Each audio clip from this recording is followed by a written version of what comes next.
So the Minerals Council South Africa is calling for the Transnet board to relieve CEO Portia Derby of her duties. Now, the council says Derby should be removed because Transnet is declining and management is failing.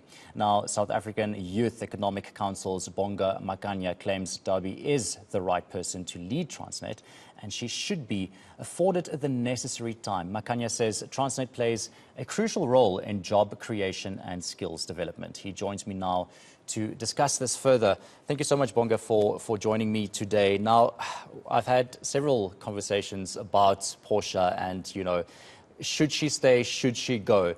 And there's been so many debates around this, but it seems like the Mineral Council they are sure that they want her head to roll, but not just them. The DA now also posted on their website a few weeks ago that they also want her to go. It seems like her head needs to be on the chopping block for them. Why do you think this is? So thanks for having us, Baron, and greetings to all your listeners, greetings to all South Africans tuned in. I think fundamentally one of the challenges not only Portia faces in Transnet is that the issue of transformation. The Minerals Council SA and the mining sector at large remains a largely untransformed industry. And part of that is maybe some of the reasons why, when black executives are at the helm of strategic entities, there's sometimes an element of them being undermined, and there's sometimes an element of them being used as a scapegoat for some of the systemic challenges that already exist at Transnet.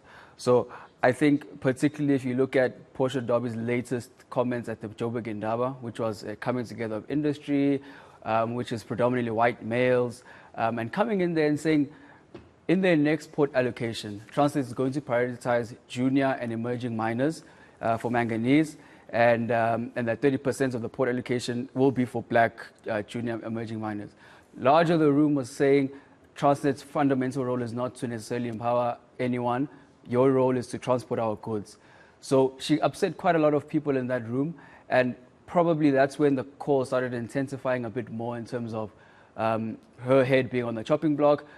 Now her competency is being called into question. Yet, if you were to look at her track record and her CV, you'd find she's probably one of the best black executives South Africa has to offer in terms of experience and in terms of qualifications. So there's a culture of and an environment of always undermining and scapegoating black executives who are at the helm of strategic entities that are facing structural challenges and not necessarily speak to their performance specifically.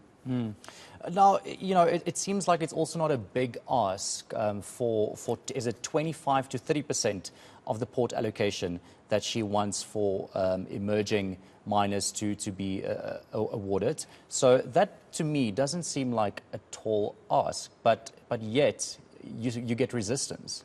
Definitely. I think anything that seeks to transform and provide inclusion into industries that have predominantly been monopolized will always face that type of resistance.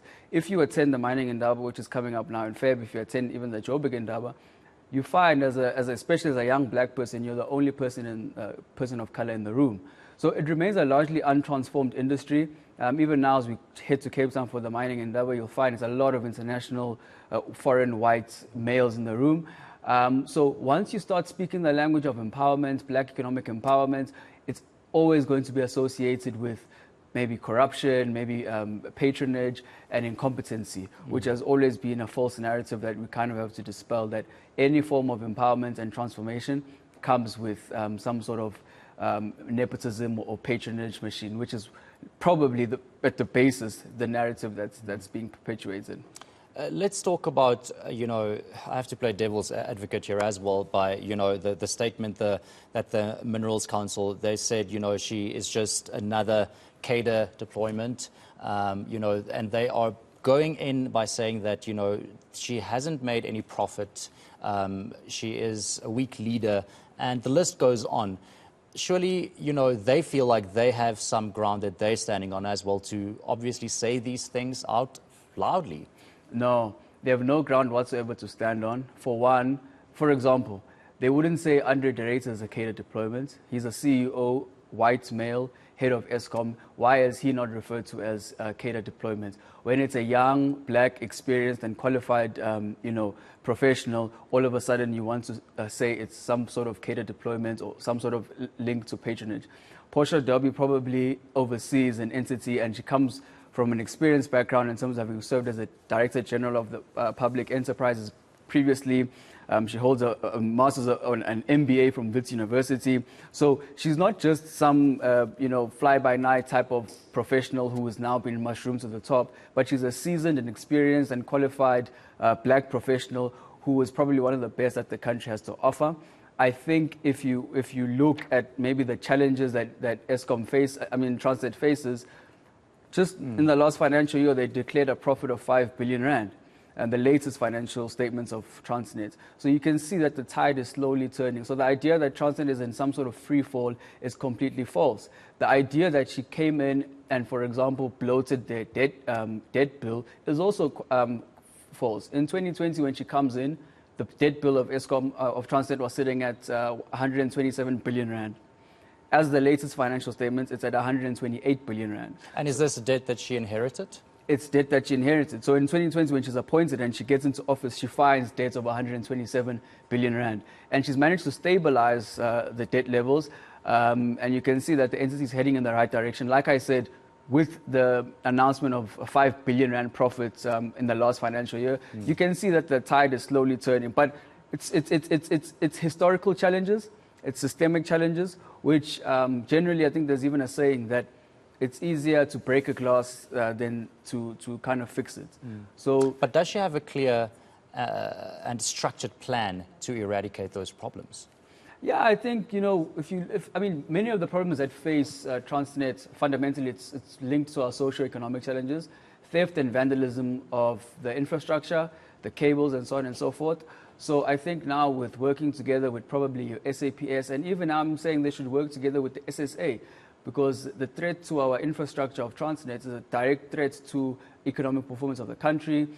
So they should work with law enforcement agencies, work with all of our security institutions in our country to ensure that we reduce the amount of theft and vandalism on our infrastructure so that Transnet can perform optimally. So the fundamental challenges facing Transnet are not necessarily linked to Transnet's core competency, because Transnet is not a security company. Their function is not to guard the rails or the trains that they've built, and so on and so forth. So we'd say more needs to be done from government side as well to make sure that these SOEs are protected, not just Transnet, but Eskom, for example, as well. Yeah.